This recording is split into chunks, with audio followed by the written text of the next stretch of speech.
لەم ساڵانەی دواییدا خواستی هەندێک وڵات بۆ سنووردارکردنی دەسەڵاتی ناوچە فیدرالی ئۆتۆنۆمیەکانی خۆیان لە ڕێی یاساوە زیادی کردووە. لە ساڵی 2017 ئیسپانیا پەرلەمانی کەتەلۆنیای هەڵوەشاندەوە و داوای هەڵبژاردنێکی نوێی کرد. لە 2020دا چین لە ڕێی یاسای ئاسایشی نیشتیمانیەوە هەوڵیدا کاریگەری خۆی لە هۆنگکۆنگ زیاترکە. لە تازەترین نمونەشدا ئیسرائیل گوشاری یاسایی لەسەر هەندێک لە فەلەستینیەکانی کەرتی خەزە زیاتر کردووە. لە عێراق لە دوای هاتنی سوودانی گەشتبینیەکی دوولایانەی هەولێر و بەغا بۆ چارەسەرکردنی کێشەکانی نێوانیان دەرکەوت. بەڵام بڕیارێکی دادگای فیدرالی لە ڕۆژانی ڕابردوو کە ڕێی لە ناردنی بڕەپارەیەک بۆ هەرێمی کوردستان دەگرت کە وەک چارەسەرێکی مامناوەندی بۆ پرسی وزە و بوجە دەنێردرا، سەرنجی بۆ ڕەهەندە سیاسیە گریمانەیەکانی ئەم ڕووداوە ڕاکێشاوە. بەر لە هەموو شتێک بڕیارەکەی دادگا پرسیاری لەسەر ئایندەی هاوپەیمانی ئیدارەی دەوڵەت و پەیوەندیەکانی هەولێر و بەغدا دروست کردوێتەوە. هەروەها ئەوەشی وروژاندووە کە بۆچی بڕیارەکان زیاتر لە کاتی دەرکەوتنی ناکۆکیەکاندا دەرەکەون، لە کاتێکا کە بە پێی دەستور ئەرکێکی دادگا چارەسەرکردنی پرسەکانە. ساڵی ڕابردوو لە گەرمەی تونترین ناکۆکی نێوخۆیی شیعی لە ماوەی 30 ساڵی ڕابردوودا کە لایەنە کوردیەکانیشی دابەش کردبوو، دادگای فیدرالی یاسای نەوت و گازی هەرێمی کوردستانی ڕەت کردەوە. ئەم ساڵیش تەنیا هەفتەیەک لە دوای سەردانی برێت ماکۆرک بۆ عێراق کە دەشێ نیشانەی قۆناغێکی نوێی ململانەی نێوان ئێران و ئەمریکا بێت، دادگای فیدرالی لە ڕێی بڕیارێکەوە ڕێی لە ناردنی پارە بۆ هەرێمی کوردستان کرد. ماکۆرک لە کاتێکە هات کە حکوومەتی بەغا تووشی دڵەڕاوکیەکی زۆر بووە لەسەر بەرزبوونەوەی نرخی دۆلار. هەروەها لە دوای لێدوانێکی سەرنجڕاکێشی سوودانیش هات سەبارەت بە پێویستی مانەوەی هێزەکانی ئەمریکا لە عێراق کە لەوانەیە پێچەوانەی خواستی زۆرێک لە پێکێنەرە شیعەکانی حکوومەتەکەی بێت. دوای هاتنەکەی ماکۆرک هەرێمی کوردستانیش لە بەیاننامەیەکدا جەختی لە پاڵپشتی خۆی بۆ پەیوەندی لەگەڵ ئەمریکا کردبووە. دوجار دیمەنی گەورەی ڕووداوەکانەوە دەردەخات کە لەوانەیە کاریگەری سیاسەکەی ئەو بڕیارانەی دادگای فیدرالی زیاتر لە خودی ڕەهەندە یاسایەکانی جێگەی مشتوم بڕبەر.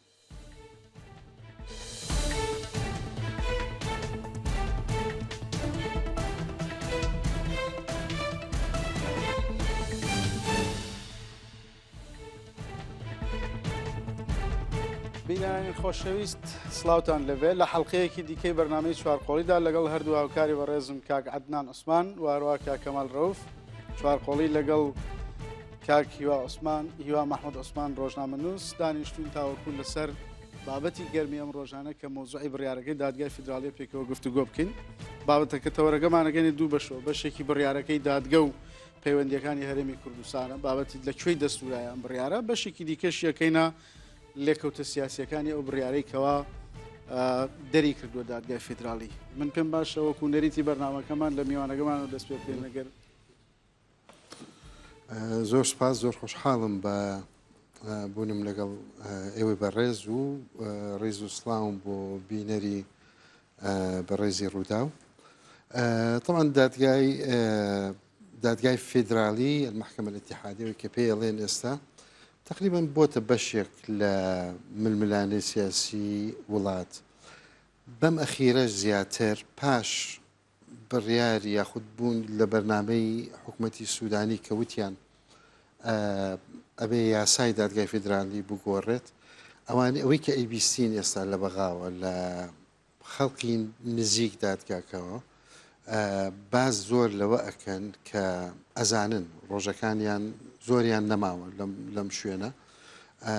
تەنانەت باسی تەقاوت و شتیواشیان لەگەڵ بازێکیان کردووە کە چۆن بچم بۆ خانەنشین بکرێن و بەم شتانە. بۆیە لە بازێکیان و زۆربیان هەستەکەن لە ساتەکانی کۆتایی کاریانە ئایانەوێت چەند بڕیارێکی وا بدەن یاخود چەند کارێکی وا بکەن کە بە تەواوی وەزعەکە بەڕێی من ینی بەرەو تێکدان ببن و هەستیشەکەن کە داواکاری کووردە کە گۆڕینی یاسای دادگای فیدرالی لە بەرنامەی حکوومەتی سوودانی بووە. بڕیارە پاڵمەرە کەسیەکان زیاتر تا ڕادەیەک ئەوەی کە تا پێش چەند سەعاتێک لە بەغاوە بیستومە، ئەمە پاڵنەری ئەساسی ئەم بڕیارانە بە تەمان جگە لەوەی کە لە ڕابردووش بڕیاری وایان هەبووە کە دژی هەرێمی کوردستان بوو و زۆر جاریش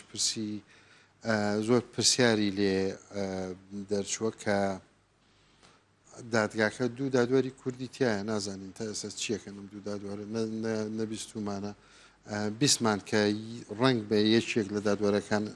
دەستی لە کار کێشا بێتەوە بەڵام شتێکی هیچی ڕسمیوان تاکو ئەم لەحزەیان نەبیستووە بڕیارەکانیان دیارە سیاسیە تا ڕادەیەکی زۆر یاخود پاڵنەرێکی دژایەتی هەرێمی وەزعی فیدرالی هەرێمی کوردستانی تایە ئەمە لەلایەک بەڵام لەلایەکی تریشەوە ڕەنگە کاریگەری دەرەوەشیان لەسەر بێت ئەو پێشکەشێک سەرەتایی کە جەنابەت باست کرد پاش سەردانی برێت مەکۆرک هەرچەندە بڕیاری وا زۆری پێ ئەچێت ینی بەڵام تەوقیتی بڕیارەکان هەروەکو پاریش بە هەمان شێوە کەیسێکی هی 2012 بوو یان 14 بوو زینویان کردەوە لە کاتی پێکهێنانی حکومەت و یاخود هاوپەیمانیەکانی نێوان لایەنەکان لەگەڵ لایەنە سیاسی کوردیەکان. 2012 سکاڵایەکی وەزارەتی نەوت بوو لەسەر حکوومەتی هەرێمی کوردستان پێم وایە ئەو کاتە ڕێککەوتنێک کرا لە بینی حکوومەتی هەرێمی کوردستان و بەغدا لەسەرەوەی کە نەوت بنێردرێتەوە الحاصل چارەسەرێکی مۆزوعەکەش لە دادگایەکی تر بوو ینی دادگایەکی تری فدرالی بوو ئەمانە هێنایان لە مەلەفات لەم هەموو سکاڵایانە ئەویان دەرهێنا و لەو تەوقیتەی کە پار بوو زەرێکی زۆریشیەتەمان کەمال دەستخۆش بێ وەڵام پێم وایە لە ڕووی یاساییەوە ئەنی ئەگەر سەری ئەو یاسایی کە لە بەردەمی یا کارپێکراوی دادگای فیدرالیە ئێمە کورد و کورد خەلەلێکمان هەبووە ڕاستە ئێمە زۆر نیگەرانی ئەوەین لە ڕابردووشا و لە ینی ئەزمونێکی تاڵمان هەیە لەگەڵ بەغا کە قوتی خەڵک بۆتە بەشێک لە ململانەی سیاسی بەڵام ئەو یاسایی کە کاری پێکراوە تەبەن لە مادەی چواریە 9 خاڵ دیاری کراوە خاڵی هەشتەمیان 2 فەقەرەیە لە بڕگەی لە خاڵی چوارەم و پێنجەمیە زۆر لە دژی کورد بووە کە بەسەر کورددا تێپەڕیەوە مەسەلا یاساگەی ساڵی 2021 2021 بەڵێ ئەوە لە 2 2001 سەرۆکاتی کۆمار نردوێتی لە 6 لە وقای عێراقیا بڵاو کراوەتەوە لە خاڵی چوارەمە ئەڵێ یەکلایکردنەوەی ئەو ناکۆشیانەی کە لە نێوان حکوومەتی فیدرال و حکوومەتی هەرێمەکان و پارێزگاکان و شاروانەکان و ئیدار و خۆجیەکان ڕوو دەدەن ینی ئەمان حەقی یەکلایکردنەوەیان هەیە خاڵی پێنجەم کە خەتەرترە لەمە ئەڵێ یەکلایکردنەوەی ئەو ناکۆچانەی لە نێوان حکوومەتی ناوەند و هەرێمەکاندا دروست دەبێت هیچ ئاماژەیەکی بۆ دەستورتیان نیە یعنی لەوێ مەسەن ئەگەر ئاماژەیەەکە بێ بە کوێری خۆی ئەگەر ڕاست دەوێت هیچ پرسێکی دیموکراسی یا پرسی کەمایەتی نابێت بە زۆرین و کەمینە چکە خۆی کەمایەتیە یعنی تۆ دوو دادوەرت هەیە لەوێت چۆن ئەگەر بە زۆرین و کەمینە بێت چۆن ناتوانێت بەر هەر ئەو مەسلەی دوو دادوەرەش پێم وایە بە گوێرەی یاساگەی 2021 چوار ئەندامی یەدەکدانراوە ئەگەر ئەوان لاچن یعنی ئەگەر ئەندامە کوردەکەش حاضر نەبێت حتا حەقی ڤیتۆیان ڤیتۆیانێ ناتوانین کەن ئەتوانن بەشدار نەبن بەڵام لە کاتی دەرچوونی بڕیارەکە ئیجباری ژەکرین کە بە ئیمزا لەسەر بڕیارەکە بکەن ئەگەر مخالیفیش بن ینی ئەمە بۆ خۆی خەلەلێک بۆ کە بەسەر کووردا تێپەڕیوە بەداخەوە وایە پارتیوێکێتی کە دوو دادوەریان نردووە ئەوە دوو دادوەریان نەناردای لەسەر ئەو دوو خاڵە لەسەر ئەو دوو بڕگەی هەڵوێستیان کردا کە وابزانم بۆ شینیە بنووسێ مخالف ئەبێ ئیمزای بکە بەڵام لە ناو دەستنووسی هینەکانیانە کۆنووسەکانیانە ئەنووسەکانە مخالی بوون بەڵام ئەبێ ئیمزا لەسەر کتابەکەش بکەنوتی تا پێم نەڵام قسە ناگەم تر نازانم زانی چۆنەکە زریان خۆی خاڵی سەرەتا کە لای من زۆر سەرنجڕاکێشە طبعا دیارە موزوعانە هەمووی گرنگە بەڵام ئەوەیە کە هەمیشە گۆزەکە شکێ لە کوردستانە هاوار دەست پێەکە پێش حەدەسەکە قسەیەک نابینیت شتێک نابینیت ئێمە بەرامبەر بە هەموو شتانەی کە لە بەغدا ڕوەدات لە کوردستانە حەپەسان ڕوەدات شۆک ڕوەدات ئەمجا تەسریحاتی ئاگرین و هەندێک جاران متەشەرجانەوانەیش ڕوەدات و ئەمانە بەداخەوە لەم هەموو سەدان هەزار یا هەزاران فەرمانبەر و ڕاوێژکاری هەموو دەستگاکانی حکوومەت سەرۆکایەتی هەرێم و پەرلەمان و ئەوانە نابینین سینگتانکێکی گەورەمان هەبێ یا مرکزێکی دراساتی سربەخۆمان هەبێ کە بتوانێت تەوەقعات و قسە و باس و ئەوانەیە بکاتوانە یا حزبیە بە گوێرەی حزبەکە و ئینی حزبەکەی خۆی نیەتەکە یا نیمانە هەر نیمانە یا گوێ لێ ناگیرێت هەر بۆ نمونەیە سا و خاڵانەی کە کاکەمال باسی کرد هەرچەند لە دەستورە ئاماژە بە سەلاحیەتەکانی دراوە و خاڵانە لە دەستورە ئاماژەی پێدراوە بەڵام ینی ئەو کاتە من لە بیرمە بەشێکی زۆر لە هاوڕێکانی ئێمە ئەو کاتە لە فراکسیۆنێکیان دروست کرد و بەناوی هیواوە دژ بەم شێوازی دروستبوونی محکەمە بوون وتیان ئەمە ینی کێشەیەکی زۆر گەورەیە و ئەمە ئشکالێتێکی زۆر گەورە دروست دەکات عالیەتی دەنگدانەکەی نازانرێت چۆنە نیە مافی هەرێم تایدا پێشێ دەکرێت بەوازەحی بە چاوپێکەوتن بە نووسین ئاماژیان بۆ خاڵانەدا و ئاماژیان بۆشدا کە ئەمە پێشێلکردنی دەستورە چونکە لە دەستورە ئاماژە بۆ درراوە کە شێوازی دروستکردنی نەکەت وازەحا کە بێ یاسایەک یاساکە بە 2 لە سەرسی دەنگی پەرلەمان بدرێت تەنانەت ئەم تەمدیدکردنەوە ئەو هینەیشکە لە 2020 کردیان بە ئەغلبێکی سادە بوو بە 2 لە سەرسیش نەبوو کە ئەتوانی 2 لە سەرسیش بۆی شرعەتێکی زیاتری پێدەن نیان کرد ینی ئەمە بەشێکە لەو واقعی کە بەداخەوە 2 حزبی سەرەکی لە کوردستاندا نەخۆیان مرکزێکی دراساتی سربەخۆی وایان هەیە کە گوێی لێ بگرن نەگوێ لە خەڵکانی تری دڵسۆز وانەی شەگرن لەوانەیە پێچەوانەیش موضوعی محکەمەکە ئێستا ئەمری واقع محکەمەکە لە عێراقدا بە مبارەکەی هەموو حزبەکان هەموو حزب سیاسیەکان ڕاستە مجموعی نەڕۆشتنە ژوورەوە دەنگیان پێ نەداوە بەڵام دواتر هەموو ڕازی بۆ یەکێتی پارتی پێش هەموو کەسێک ڕازی بوون لە بەرەوەی نوێنەریان ناردووە نوێنەری خۆیان ناردووە ئێستا نوێنەری هەریەمەیە کە یەکیان نوێنەری پارتیەکان نوێنەری یەکێتیە ئێستا قسەکردن لەسەر دەستوری و نادەستوریەکەی پێم وابێت ینی کاتەکەی ڕۆشتووە لە ئێستادا دەبێت ئەگەر بەتایبەت علاقی بم بابەتەوە بێت ئەبێ قسەی تر بکرێت بەڵام خاڵە سەرێکیەکە لەوەیە کە ئەو کاتە ئەو ساتە وەختە ئەکرا قسەی لەسەر بکرێت لە ئێستادا کە ئێمە بەرامبەر بە ئەمری واقعی ئەوەین لە بەغدا تێگەیشتنێکی لەوانەیە خراپ لەسەر فیدراڵەت هەبێ واردە وازەحە کاکیوا خۆی لە بەغدا ژیا و خۆشمانە ئاگادارین لەسەر لا مرکزیت دژ بە فیدراڵیە دژ بە لا مرکزیت ئەو عقلێتانە ئەکید هەیە لە عێراقدا هەیە و محکەمەکەیش محکەمەیەکی نییە محکەمەیەکی نییە کە هیچ هینێکی سیاسی نیەتێکی سیاسیوانێت و بەشێکی زۆر لەو خەڵکانەیش کە کاتی خۆی هوشداریاندا لەوەیە کە مواضیعی سیاسی دابڕاو نییە لەم داینانە چونکە بەشێکی زۆر لە دادوەرەکان نوێنەری حزب سیاسیەکان نێوری تەکەتل سیاسیەکان و بەگوێرەی ئەو مەساڵحانە ئەڕۆژە هەر نمونەیەکی سادە لەسەر ئەم مۆزوعی پارەیە ئەم مۆزوعی پارەیە چەند مایە کە بریاری لەسەر دراوە لە کاتی تەشکیلکردنی حکوومەتەکە و اتفاقی کراوە بۆچی دواخرا بۆچی نیان نرد لە کاتی خۆیان کێناڵێت بەشێکی من بۆ خۆم قەناعەتم وایە کە بەشێکی پێوەستە بەم بە دەرچوونی ئەم بڕیارەوە ینی جۆرێک لەوانەیە لە کۆدەنگیەک هەبێت لەوەی کە ئەم پارەیە بەم سیغەیە بەم شێوە بەم شکڵە نەدرێت ینی ئەمە لەوانەیە دواتر باس لە فەنیەتی قرارەکە بکەین ئەگەر کات هەبێت بەڵام وەکو شکڵ لە ئێستادا پێم وایە لەوانەیە کۆدەنگیەکی سیاسی لە عێراقشدا هەبێت لەوەی کە ئەو پاریان چەند مانگێکە نەناردووە یانتوانی پێش ئەم بڕیارە بیدەن بەڵام بۆ هەموو چاوەڕێی ئەم بڕیاریان کرد ئێستا جارێکی تر وەکو مەکرومەیەک دەرخواردی هەرێمی بدەن و بە هەرێمی بدەن خۆی حقیقت دوو ئارگومنتی یاسایی جیاواز هەیە هەم لە ڕوانگەی هەرێمی کوردستان و هەم لە ڕوانگەی بەغداشەوە لەسەر مۆزوعە یەکیان هەرێمی کوردستان چەندەی جەخت دەکاتەوە لەسەرەوەی کە بە گوێرەی دەستور حەقی هەیە شەریک بێ لە مەسلەی سیاسەتی نەفتی و ناردنی نەوت و ئەمانە بە پشت بەستن بە هەندێک لە مادەکانی دەستور بە هەمان شێوە لە بەغداش مەسەلەن مادەی سەوسی ئەکاتە بیانوێ کە مەسەلەن ئەڵێت بە گوێرەی مادەی سەوسی دەستور کە هەندێک لە یاساکانی پێشوو بەر لە 2023 کە تاوەکو ئێستا هینێکیان نییە ئەتوانێت تۆ پشت بەوانە ببەستی وەکو یاسای وەزارەتی نەوت و غازی عێراق کە پێشتر مەسەلەن ئیشی لەسەر کورەوە حتا ئەو بەشانشی کەوا پەیوەندی بە دەسەڵاتی حەسری فیدراالیەوە هەیە وەکو مەسلەی کۆنتترۆلکردنی هەندێک تیجارەت لە حدودەوە مەسەرەن ڕەنگە ئارگومنتەکە ئەوە بێکەوە تیجارەتی نەوت یاخود فرۆشتی نەوت و ئەمانە بچێتە خانەی ئەو دەسەڵاتە حەسریانەی کەوا حکوومەتی اینەوە هەیە لە بەرامبەردا هەرێمی کوردستانیش دیسان هەر شتی هەیە کە ئیسینا دەکا بەم مادە دەستوریانە وەکوی کە ئەڵێ ئەم دەسەڵاتانە هاوبەشن لە نێوان هەردوولە بە حقت سەرگێژەیەکی زۆر هەیە لە بینی ئەم تەفسیرکردنی دەستورا بۆیە ئەگەر تەنها دەستورەکەش بێت و ڕێکەوتنێکی یاسایی سیاسیش نەبێت زۆر پێم وایە نییە کە چارەسەر ببێ ینی چونکە دەستورەکە تۆ توانی بە هەموو لەونێک تەفسیری بکەیت طبعا دەستور ئەگەر سەیری بکەیت ئێستا سەیری ئەم پەرلەمانەی ئێستا بکەیت پەرلەمانی پێشتر لە هەموو پەرلەمانێک و هەموو کوتلەیەک تەفسیری خۆی هەیە بۆ دەستور بەڕاستی ینی ئەم جارەیان ئەم ئەندام پەرلەمانەی کە کەیسەکەی سکاڵاکەی بردەم دادگای فیدراالی پاش بڕیارەکە لە چاوپێکەوتنێکە باسی لەوە کردوتی نەخێر من کارتێکی مفاوەزاتی دانوستانی بەهێزم داوەتە دەست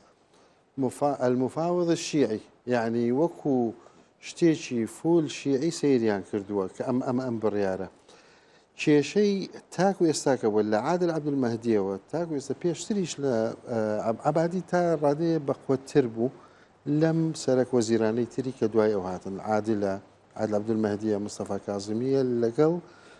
هەمە شیعە سوودانی تاکو ئێستا هەموو ئاماژەکان بەرەو ئەوەن کە فەرقێکی ئەوتۆی نابێت لەگەڵ شتێکە لە نێوان عادل عەبدولمەهدی و مستەفا کاظمی زۆر ینی لە مستەفا کاظمی ئەچێ بەڵام لەو بەرە ئەمەیە تاکو ئێستا هەڵس و کەوتی کە تاکو ئێستا کردوەتی لە زۆر مەلەفیتر نەک تەنها هی هەرێمی کوردستان بۆیە ینی تاکو ئێستا کێشەی هەرە ئەساسی نەگەیشتووینەتە ئەتیفاقێکی سیاسی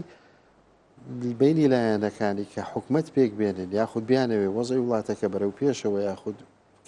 کاروباری وڵات بەڕێوە بن ڕێککەوتنێکی سیاسیان نییە بۆ تەفسیری ئەو بڕگانەی دەستور تاکو ئێستا هەر جارەی بحەسەب دەستوریە وشەیەک دائنێن ئەو وشەیە وەکو لوغمێک ئەمێنێتەوە لە ڕێککەوتنە سیاسیەکە کە ئیتە سەر جێبەجێکردنی لە ناو پەرلەمان ئەبینین ینی بۆ یەک بۆ مەعاشێک یاخود بۆ حەڤە جار دانوستانی شاندی کوردی بێت بچێتە بەغاو بێتەوە تا مەعاشێک سەرفکەن یاخود تاکو بڕە پارەیەک سەرفکەن بۆ هەرێمی کوردستان کێشەکەشیان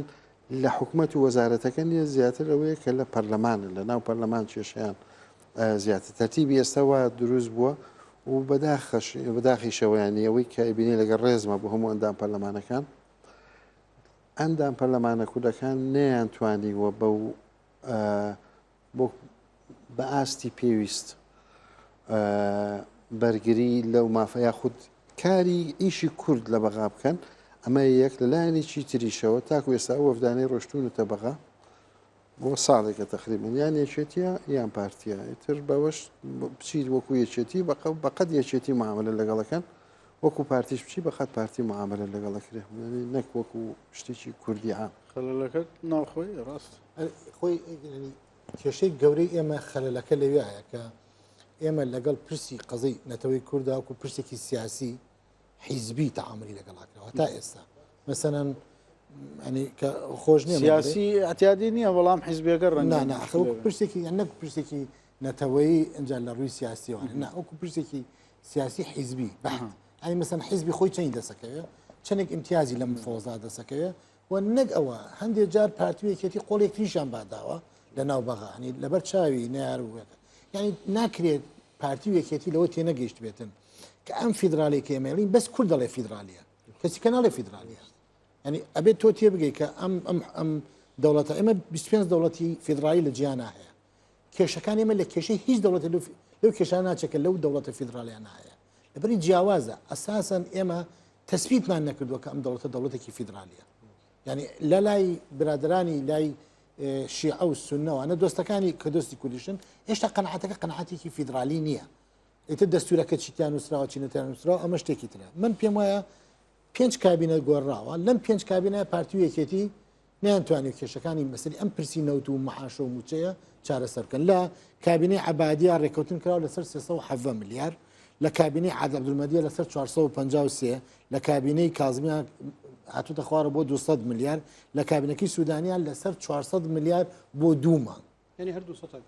هەر 200 بۆ دوومان یعنی بۆستان نەبووە بۆ دوومان بووە یعنی جار بەجار تەوقعاتی کورد لە مفۆزەکە یەک معنای بەس بۆتە پارە بۆتە لە پێشمەرگەیە نەپەیوەندی فیدراالیە عەدنان باسی کرد وتی ئەمە فینگ تانکمانیوانە کاکە نەک فینگ تانکمانیە کاک عەدنان دقیقەوەی توایە بۆیە کورد وەکو پاکێجێ قەزەکەی لە بەغا بە هەموو خلافەکانی کوردستانەوە لەوەیەک بواە بەڵام ئەمان ئێستا لە حکوومەتە لێرە پێکەوە بوون لەوێ لە خلاف وابوون لەسەر پۆستی سەرۆکۆمار لەسەر پۆستی وەزیرەکان لەسەر پۆستی یعنی دنیای خلافی گەوریان برێتە بەغا نەک ئەوەی کە یان نەگەوەی کە سنگتانکێکی کوردیمان نەبێت بۆی کە داکۆکی لە مافە ڕەواکانی خەڵک باوەی کە خوان ئینی بۆەکەنەوەە ئەزانی محەممەد ماغۆت قسەیەکی زۆر جوانی هەیە من هەمیشەوەم بیرەکەێتەوە عەرە بەڵێ ئەڵێ عەرەب لەو هلیکۆپتەراچێ کە هاژەکەی لە سرعەتەکەی زیاترە بەڕاستی ئەم قسێ بۆ کورد وایە کورد ئەمەنی هاژەیە ئەمەە سرعەت و کارکردن دەست بردی نییە بەتابەتی قیادی سیاسی یعنی هەموو ملێتێک بەم قۆناغی کۆمەلگای ئێمە تێپەڕیەوە بەڵام هەموو ملێتێک شەڕی ناوخۆی کردووە هەموو ملێتێک بەم قۆناغی کۆمەلگای کوردیا تێپەڕیوە لە قۆناغی بیرکردنەوەی بەڵام ناکرێت تۆ نەوت بفرۆشی قەرزار بی ناکرێت نەوت بفرۆشی چاڕی بەغابکەی نەوتێ باتەیە ناکرێت پارەی خۆراک بۆ بێت 7 ساڵ پارەکەی نەگەڕیتەوە ناکرێت داوای ناکرێت بەقەدەر دەوڵەتێکی 40 میلیۆنی هێزی چەکدار هەبێ هێزە چەکدارەکە هێزی چەکداری حیزبی عادی کام میلەت ئەمەی کردووە والله ئەمریکا کراوە لە یشۆنی دنیا ئەگەر ناوبرت نەبێ با من خاڵێکی ئیزافەکەم ناوبر نییە جارە بەس خۆمە خەتای کورد نییە ینی هیچ پەیوەندێکی بە خودی کوردبوونەوە نییە ینی لە ناسنامەکەەوە سەرچاوی نە خەتای قیادی سیاسی خەتای کورد ئەکیید خەتای کوردەوە بەشی شێریشی بەر کورد خۆیەکەوێت کوردمە باسمان قیادی سیاسی کوردیە یان تۆ سیر هەل نمونەیەکی سادە بۆ دوێنمەوە ئێستا کە ئەم هاتوو هاوار و شیوە نوگریان و ئەو هینە لەسەر مۆزوعی 200 میلیارەکە ئەکرێت کە ئەسڵەن من پێم وایە هەرێمی کوردستان پێویستی بۆ 200 میلیارە نییە ئەگەر خۆی وەزعی خۆی باش کات و سنوورەکان و داهاتەکان و شیوانەکە پێویستی بەم خێر و سەدەقەیە کە لە بەغداوە مانگە دێت و سێ مانگ نایەت و ئەخرێتە ناو بەرنامە و ناخرێت و بەو شێوەیە ئێستاش ئاوای لێکرێت و یانی تقریبا جۆرێک لە ئیزلالکردن و زەلیلکردنی هەرێم و حکومەتەکە و یانی تا حدێکیش خەڵکەکەیەتی تۆ سێرکە لەم کاتێک کە مؤسسەی دەستوری لە عێراق بەنا شەرعی و بەنا دەستوریە زانین و چی محکەمەی فیدرالی و چی شەڕ لەسەر حسەی حزبە لە بەغدا پەیتا پۆست وەرەگرن لە بەغدا هیچ کێشەیەکیان نییە لەسەر پۆستەکان حزب کێشەی نییە لە بەغدا حزب ڕات وەکیل وەزیر وەرەگریان بڕۆ و بەیانی ئەوە وەرەگرێت پۆستەکانی مدیر عام وەرەگرن ئەمانە وەرەگرن هەرچی حسەی خۆیان هەبوو لە بەغدا بە زیادەوە خەریکە پیانە درێت و وەریەگرن بەڵام کێشەی هاوڵاتی ئەگەر 200 میلیارەت کێشەی بۆ هاوڵاتی دروست کات طبعا هەمومان پێمان خۆشە 200 میلیارد نەبێت 400 میلیارد بێت کلێنێک لە کلێنەکانی خەڵک و بژێوی خەڵک و معیشەتی خەڵک چاکەوە هەمووشمان لەوانەیە پێمان خۆش بێت ئەو پارەیە بێت لە بەغداوە بەڵام بیانی وەکەوەی کە وەکو قەرزێک بێت وەکو سەدەقەیە بێت ئەگەر وەکو قەرزێک بێت و هەبێ ڕۆژی لە ڕۆژان بیدەیتەوە بۆ جارێکی تر نییە ئەو مەقاسەوانە بکەیت ئەوە ساڵانێکی دوور و درێژە لە یاسای بودجێ عێراقیە ئاماژە بۆ درراوە کە ئەبێ هەرێمی کوردستان دیوانی ڕقابەی مالی بێت لە هەرێمی کوردستان تدقیق حسابات و ئەنە بکات واردات بکات دواتریش مۆزوعی حسابی ختامی کە نیمانە ساڵانێک ئێمە یاسای بودجەمانە حسابی ختامیمان هەیە لە کوردستانە ئەو عێراقیش خەریکە بەو دەرداڕە لە ئێستادا ئەم مۆزوعی 200 میلیارە لە ڕاستیدا طبعا محکەمەکە ئەیتوانی ئەم مۆزوع دوا بخات تەجیلی بکات و ئەنە بکات هەرچەند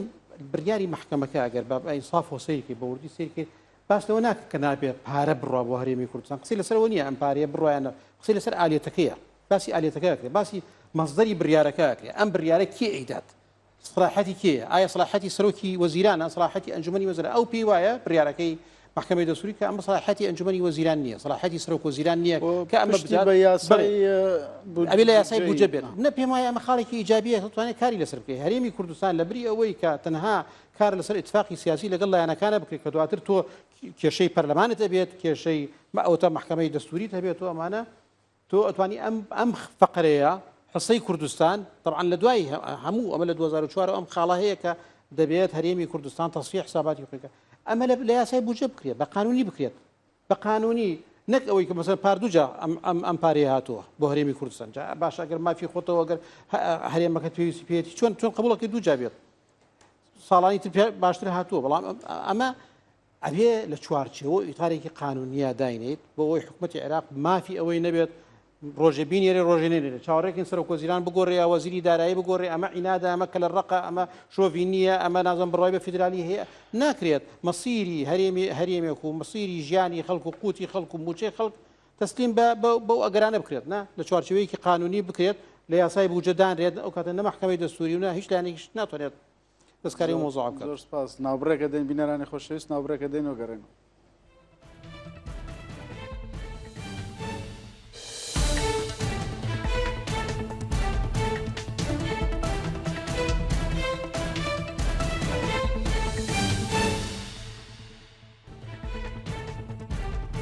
بینەرانی خۆشەویست دووبارە سڵاوتان لەبێ گەڕینەوە لایتان تاوەکو درێژە بە گفتوگۆکەمان بدەین بەشی دووەمی بەرنامەکەمان قساکەین لەسەر لێکەوتە سیاسیەکانی ئەم بڕیارانە دادگای فیدرالی بە شێوەیەکی گشتی چی کاریگەریەکی هەبێت لەسەر دۆخی پەیوەندەکانی هەرێمی کوردستان و عێراق بە شێوەیەکی گشتی خودی هەرێم بە گشتی و خودی ناوچەکەش یعنی ئەمە بە شێوەیەکی گشتی چ جۆرە هینێکی هەیە؟ بەڕای منە بێت جارێ بزانین پامەکە چییە لەمە ینی کورد دەبێت لەوە بزانین تی بگەین بۆ ئەم تەوقیتە بۆ جارەکەی تر زانیمان هەمووی وتمان ڕاستە لە میدیا بەرپرسەکان باسییان نەکرد بەڵام دیار بوو دەسوخەتی ئێران بوو بڕیارەکە هەمووی تر بەوازحی بڕیارێکی ئێرانی بوو بۆی پاڵ بە کوردەوە بنێ بچێتە پاڵ ئەم حکوومەتە تازە یاخود تەحالوفە تازەکە بووی حکوومەتی ئیتار دروستکان نەک حکوومەتی مقتەدا و لایەنەکانی تر ئەم جارەیان بەڕای منە بێ بزانین چییە مەسەلە ینی بۆی سینک تانکمان پێویستە ئەوەی کاک عەدنان باسیەکە بۆمان شەرحکەن یاخود وا بزانم بەرپرسەکانمان باش لی تێ ئەگەن زانوانەیان بینیوە ئەبێ بزانین چێە ئەمە دەسوخەتەکەەوە بزانم هەرم جارەش ڕەنگە ئێران بێ چونکە لە هەفتەی ڕابردوو یاخود هەفتەی پێش بڕیارەکە زۆر باسی هەناردەکردنی غازی هەرێمی کوردستانەکرا بوونی هەرێمی کوردستان لەسەر نەخشەی وزەی دنیا هەرچەنە لەو باوەڕەم کە زۆر دوورین لەوە چکە هەرێمی کوردستان غاز بەرهەم بێنێ پێش ئەوروپا و پێش تورکیا ڕەنگە بۆ بەشەکانی تری عێراقی بنێرێ سوودی زیاتر بێت لە دوای ئەوە ئەگەر مایەوە لە پاش بەکارهێنانی خۆت هەناردەکردنی بۆ بەشەکانی تری عێراق ئەو جا باسی ئەوروپا و تورکیا و شوێنی تر بکرێ زەرمەندی هەرە گەورە لەوە ئێرانە بۆیە ئەمەیان ئەم بڕیارە بێت تێ بگەین بزانین یەک بۆ بڕیارەکە وەرگیراوە و دوو کورد سیاسیەن چی بکات بچیتە بەغا و مەژغوڵی ئەم کوتلە و ئەو کوتلە ئەو کوتلەبی ڕەنگە زۆر نەتوانیت شتێکی کۆنکریت بەدەستبێنی بەڵام هەروەکو جاران و چەند جارێکی تریش ڕوویاوە سەردانێکی کورد بەرپرسێکی کورد بۆ تاران لەگەڵ ئێرانیەکان ڕێکێ بڵێ کاکە چیتانێ تێمانگەێنە لە دوای ئەوە بێ بچێت لە بەغا بە دوو ڕۆژ ئیشەکەی حەلە بێ ئەمەی ئێستا چکن ناکرێ بەڕاستی پێتوە حەلەگەر لە ئێران لە تارانە بەڵێ لە بەغانیە خۆی ئێران فاکتۆرێکی گرنگە بێ گومانیانی لە خەزیانە بەڵام هەست دەکرێت کە نەوەیەک قۆناغێکی نوێی ململانەی ئێرانی ئەمریکیش لە منتیقەکە خەریکە بە تایبەتی لە عێراق خەریکە بەرزە بێتەوە دووبارە دەست پێکاتەوە مەسلەی بەرزبوونەوەی نرخی دۆلار لە عێراق مەسلەی ئەو هێرشانەی کە لە ڕۆژانی ڕابردووە کرایە سەر بنکە و بارەگا سەربازیەکانی ئێران ناکۆکیەکانی ئێران لەگەڵ ئەمریکا لەسەر بەرنامە ئەتۆمیەکەی زیندوکردنەوەی هەروەها قەزیەی ئۆکرانە شەڕی ئۆکرانە و رووسیا مەسلەی بەشداری درۆنی ئێرانی ئەمانە هەموو مۆزوعن کە پێ ئەچێت نەوەیەک زیندووبوونەوەی ناکۆکی ئێران و ئەمریکا لە عێراق خو ناکۆکیەکار هەیە بەڵام لە عێراق جارێکی دیکە پێ ئەچێت لە مەرحەلەیەکی وەهابین نازانم کاکیان ئەوەی لە عێراقە گوزەرێ دابراو نییە لەوەی کە لە جیهانە گوزەرێ لەوەی لە وڵاتانی هەرێمایەتی ئەگوزەرێ ئەو ململانەی تۆ باسەکەی دقیق ڕۆشنە شاندی ئێران شتێکی بە حکوومەتی عێراقەڵێن و بە هێزە کوردەکانەڵێن شاندی ئەمریکا و وڵاتانی ئەوروپا شتێکی تریان پێڵن زۆر پێچەوانەیە بەڵام گرفتەکە لەوایە کە ئەم دابەشبوونی کە لە بینی ئەمریکا و ئێرانە هەیە دابەشبوونەکە لە هەرێمی کوردستان دروست بێ ئەیسان ئەمە گرفتەکەمانەوەیە تۆ خۆت کەمینەیەکی لاوازیت کێشت هەیە کە دابەش شەبی دووەنی کە لاوازە بیت چکە دەستی یەکتریە گرن یاخود دەست یەکتری ئاشکراکەن یاخود ڕێگا خۆشکەرە بێ ئەم دابەشبوونە بۆی کە ئەوان بە ئاسانی سیاستەکانی خوان لەسەر هەرێمی کوردستان تەطبیقکەن و جێبەجێشیکەن بۆیە پێش هەموو شتێک ئەمە پێویستمان بە دیاریکردنی استراتیژیە کە چۆن مامەڵە لەگەڵ ئەبدۆخا بکرێ ئەو وەهمە لە مێشتی خۆمانە دەرێنین کە عێراق وڵاتێکی دیموکراتیە و بە شێوەیەکی فیدرالیان و بە عقڵێتی دیموکراتی و فیدرالی تەعامل ئەبێ ئەو لە ئەو وەهمە لە مێشتی خۆمان دەرێنین بین لە حاڵی خۆمان بکەینەوە جارێ من پێم وایە کاکە ینی خۆ ئەم کێشانێکی ئێستاهەیە یەم کابینەی حکوومەتی ئیسانیە یەم ئینسان ئەو حقەتە بڵێ ئەمەی کابینەکانی پێشووترە ینی ماوەتەوە بە ملی ئەم کابینەیە کەوتووە بەڵام ئێستاش درەنگ نییە ئەگەر لەم کابینەیە بیر لەو بکرێتوانێ کە ئەو ثینگتانکە دروست کرێت ئەو ئیجماع کوردیە دروست کرێت و ئەم دابڕانەی ئەم بە تەنیا ڕووەکاتە لای کازمی ئەو لە پشتەوە چێ بۆ لای مالیکی ئەو لە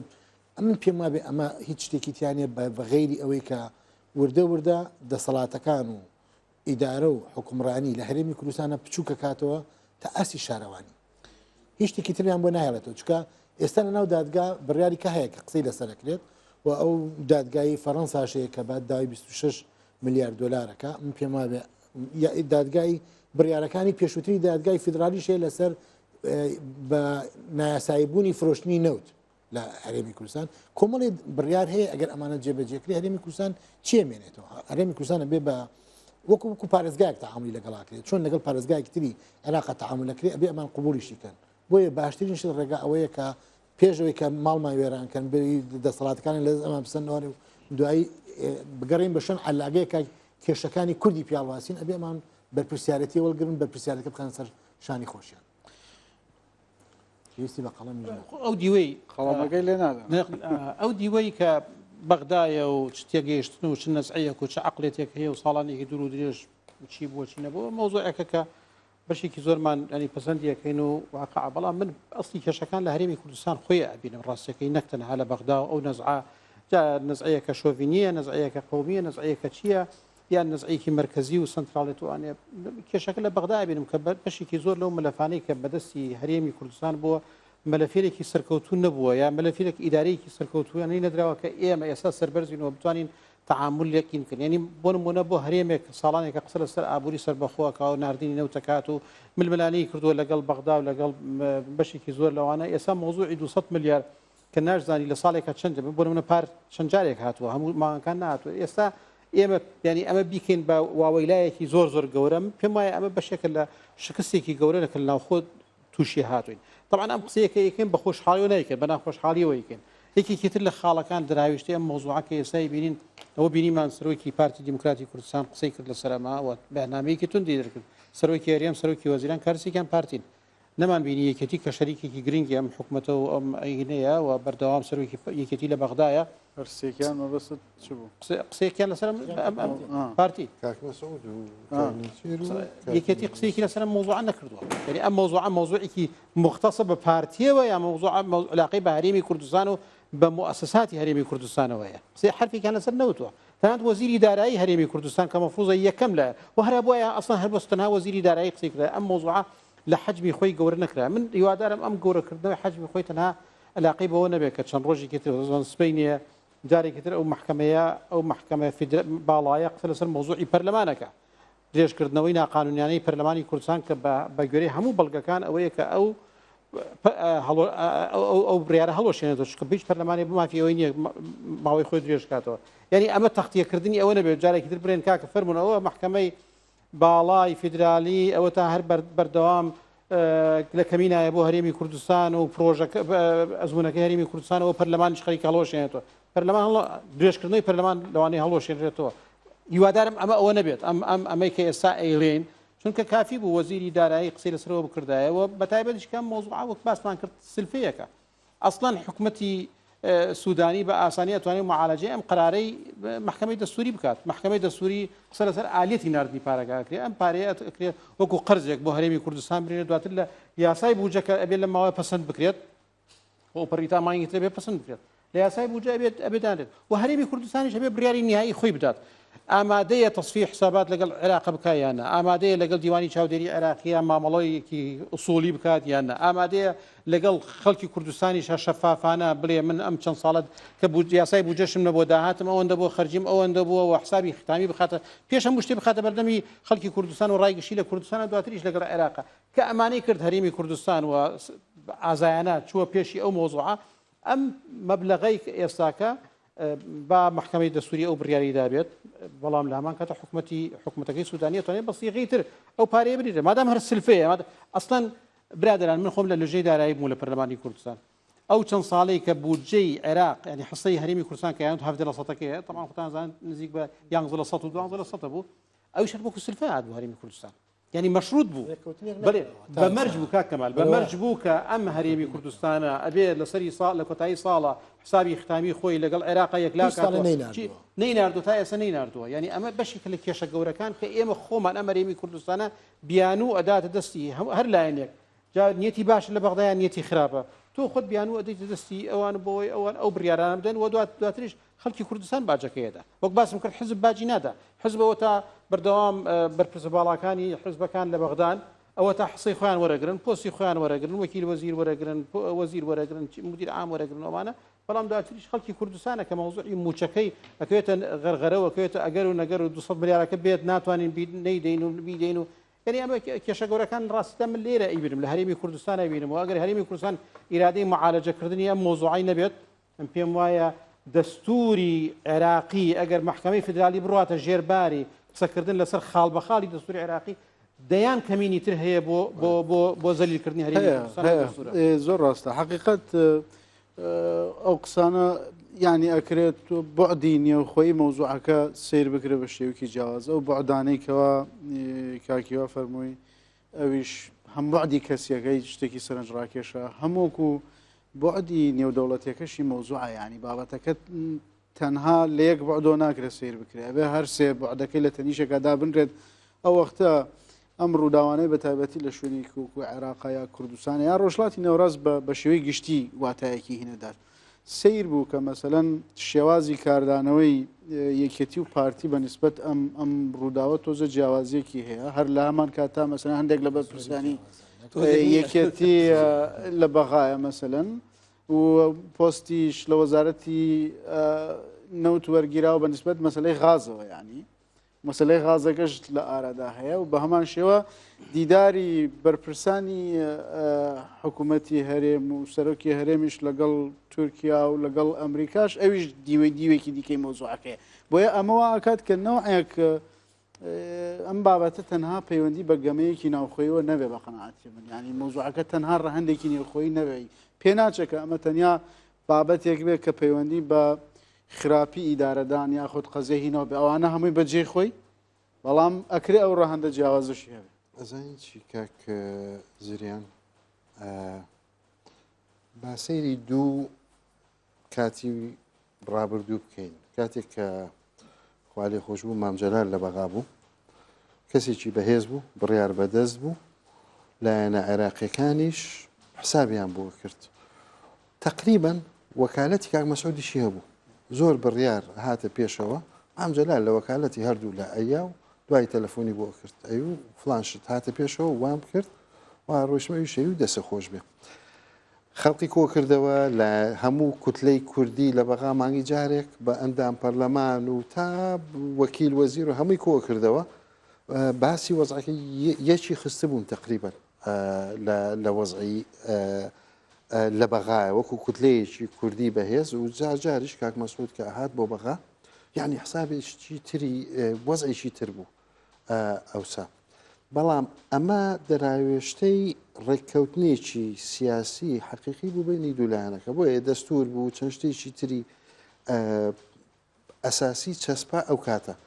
بەڵام لە دوای ئەوەوە کەوتینە ینی کێشەکانی هەرێمی کوردستان بوونە ڕقم یەک هەموو شتێکی تر بوو بە ڕقم دوو لەسەر ئەساسیەوە کە کێشەی نێوانێشێتی و پارتی ڕۆژ بە ڕۆژ لە زیاد بووندا نازانم هیچ شتێک هیچ ئاماژەیە نەبتەنانە ئەو کۆبوونەوەی دوێنشیان دوێنە بوو پێرێ بوو کەی بوو یعنی بە نەگەیشتونە هەر لەسەر هەما خاڵ تەسلیمی یەکەن تەسلیمی ناکەن نازانێتتر کێشەکان خاخرا بز هەر لەگەڵ ڕۆژێک پێش بڕیاری دادگا بوو یا لەگەڵ بڕیاری دادگاکە بوو بۆی ئێستا هەنگاوی ڕقم یەک بەڕێی من بۆ کورد ئەوەیە یەک تیمی بڕیار بەدەستی هاوبەشی نەکتەنهایەکێتی پارتی هەموو لایەنەکان بێنەبانەوەی نوێژ بێتە ناو تیمە کێشە ئیش لەسەر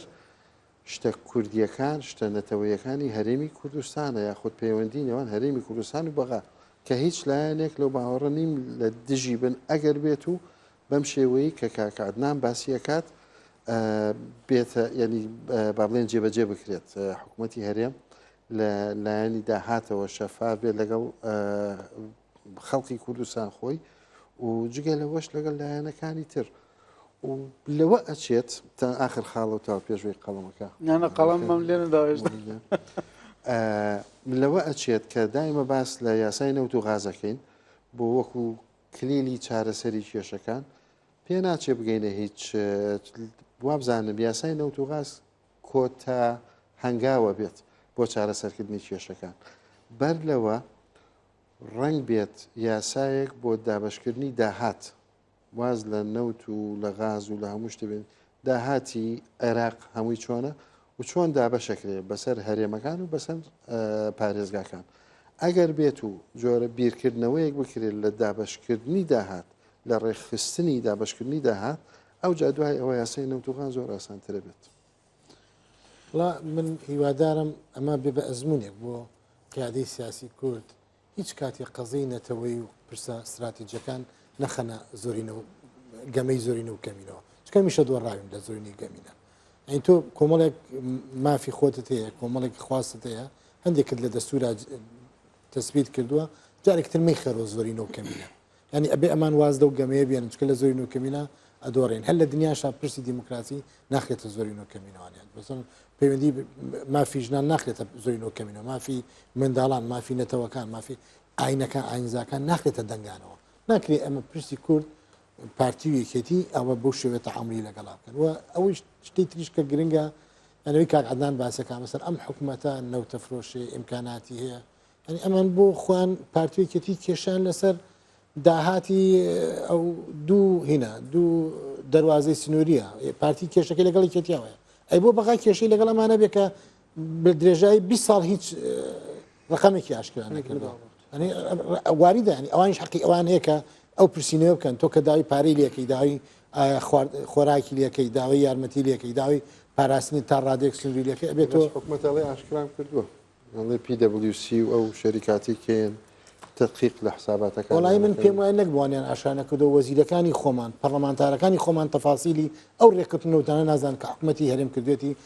هەموو اتفاقی حکوومەتی هەرێم لەگە نەوتە لە لای 3 کەس بۆ 4 کەسە ناچێتە 10 کەس ئێتر چۆن بیانە بە حکوومەتیانە ناین محمەدی ئەوە تا اتفاقێکیان کردووە ئەوە من هەر زۆر داخەڵمان لە دیلۆت لەم هینە بڵاوبۆتەوەنێ لە ڕێکەوتی 24 2007 کراوە DNO و جەنەر ئێنەرجی لەبەری قەرزیان لای حکوومەتی هەرێم بووە حکوومەتی هەرێم بۆ 5 ساڵ لە سا 20 پشکەکانی کە لە سا 20 بۆ حکوومەتی هەرێم لە سا 20 پشکەکانی یاوە بە کۆمپانیەکان ئێشتا کۆمپانیەکان مەرجانە بۆ وتیانە ئێمە 150 میلیۆن دلار قرار بۆ سەرفکەین بۆ بالفتەی ئاو ئەوە سەرف ناکەین و پەرپێدانی تواناکانمان ئەبێ بمان بەخشن و هەندێک پرۆژەی تر هەبووە کابێ لەوانە بمان بەخشن لەوەش بەخشیوان و تازە خەریکە لە دەفتەرەکەت زۆری تیاوەمەش کاتمان کەمە کارەساتە چۆن حکوومەتی لە دنیاە حیسەی خۆی با بە کۆمپانیا لە بری قەرز حسەی نەوت بابە ئەمانە کارەساتیان دروست کردووە کاگادان یەک دقی دوو دقەمان ماوە دقەیەکی ئەم بە تۆ دقەکەی ئەخریش بۆ خۆم حەزگەر نەڵی باشە من کەمتر لە دقەیە گەڵێم دەسڵات لە کوردستانە دەسڵاتی ئەم دوو حزبە لە کوردستانە ساڵانی دوور و درێژ تا دێ پەیوەندیەکانیان لەگەڵ بەغدا بەرەو خراپتر و ئاڵۆسر و ئەوە ناڕات بە کێشەی دەستوری زۆر گەورەمان هەیە نیە و دەستورە لە قازانجی خەڵکی کوردستان بێتەوەی کە جاران پیانەوتین با ببینین ئەگەر ئەم محکەمە دەستوریە بە بشێ بمێنێت زۆر مەسائلی تر دێتە پێشەوە ئەمە یەک دوو پەیوەندەکانی ئەم دوو هێزە تا دێ لەگەڵێکە خراپ و ترازانێکی گەورە لە نێوانیان هەیە لە مۆزوعێکی ئاها کە قرار وایە لەسەر قوتی خەڵکی کوردستان و معیشەتی خەڵکی کوردستان بێ لایەنێک دێتە سەر خەت بە توندی لایەنێک بێدەنگی لێکات و مێش میوانی نییە و کە ئینەما هیچ مۆزوعێک نییە ئەمە کێشەیەکی گەورەی حکومڕانیە و حەز ناکەم معالەجەیەکی فعلی هەبێت لە ئێستادا تەنە ئەگەر تەمەنیات و هیواخوازی و بە هیوا بینەوەوانە بین هەمومان بە هیوای ئەوەن من پێم وایە بە هیوام بگۆ هیوا بە هیوام دادگای فدرالی ئەگەر دوای ئیشیشی بێت ئەم درێژکردنەوەی پەرلەمانە هەڵوەشێنێتەوە ئلغای ئەم پەرلەمانی کوردستان بکرێت و بە خێرایی هەڵبژاردنێکی پاک و بێگرد لە کوردستانە بکرێت و هیوایەکی تریش بەوەیە کە معادلەی سیاسی لە کوردستانە لە ئاکامی هەڵبژاردنێکی بێگەردە بە ئاستێک بگۆڕێت کە بتوانێت دەنگی تر و خەڵکی تر و تەسەورات و دنیابینیەکی تریش بێتە ناو ساحەی کوردستانەوە کە بتوانێت بەشێک بێ لە چارەسەری هەرێمەکەەوە هەرێمەکە بەرەوە استقرار بە من تەنها هیوایەوە بۆ ئیلا پەیوەندەکانی یەکێتی پارتی تقریبا گەیشتە خەتێکی هیوا زۆر بە زەحمەتی ێزانم بگەن بە ئاکام کاگاتان حقیقت بابەتەکە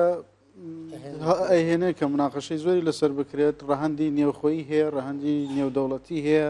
و ئەم زیادبوونی ململانەیە یەکێتی و پارتی بەشێکی پەیوەندی بە ئەو نەزمەوە هەیە کە لە دنیا خەریکە بەرەو گۆڕانە چێ بە شێوە گشتی و بەهۆی زۆربوونی نفوزی وڵاتە ناوچەیەکانە لە دوای ئەو ململانە زۆربوونی و ململانەی کە لە بینی ئەمریکا و چین و ئەمانە دەستی پێکرەوە بۆ عدەیکێتی بۆ عدەکەی دیکەش لە دنیا ترندێک هەیە بۆ کەمکردنەوەی دەسەڵاتی ناوچە ئۆتۆنۆمیەکان بە شێوەیەکی گشتی کە هەرێمی کوردستانیش ناوچەیەکی فیدراڵێت تقریبا شتێکی لەو بابەتەیە ینی مەترسی زۆرە بەس لە هەمان کاتیشە دەرفەتیش هەیە ئەو بیرۆکانی کەوا بیرۆکەی تینگتانکی جۆراجۆر حقیقەت ئینسانی زۆر بیرمەندی باش هەیە لە کوردستانە کە زۆر بە وردی بیری کردوتەوە من ئەمڕۆ سێری بەس کاکیاوەتی قسە ناکەن بە قسەی ناکەن هەزار شتیان بۆ بکەین ئەگەر تەخوینیش نەکرێن ینی بە هیوام کە گویان لێ بگیردرێت و ناکۆکیەکانی یەکێتی و پارتیش بەرەو چارەسەر بڕات و بتوانن بەرگری بکەن لە ئەو مافانەی کەوا کوردهەیەتی بە شێوەیەکی گشتی لە عێراق و لە هەموو ناوچەکە بینەرانی خۆشەویست سوار قۆڵیمان کۆتایی پێهێنا ئەمڕۆ چاوتان بەهار لەسەر ڕۆدا هیوامان زۆر خواست بەس یەک هیوامان لەما وەدە یەک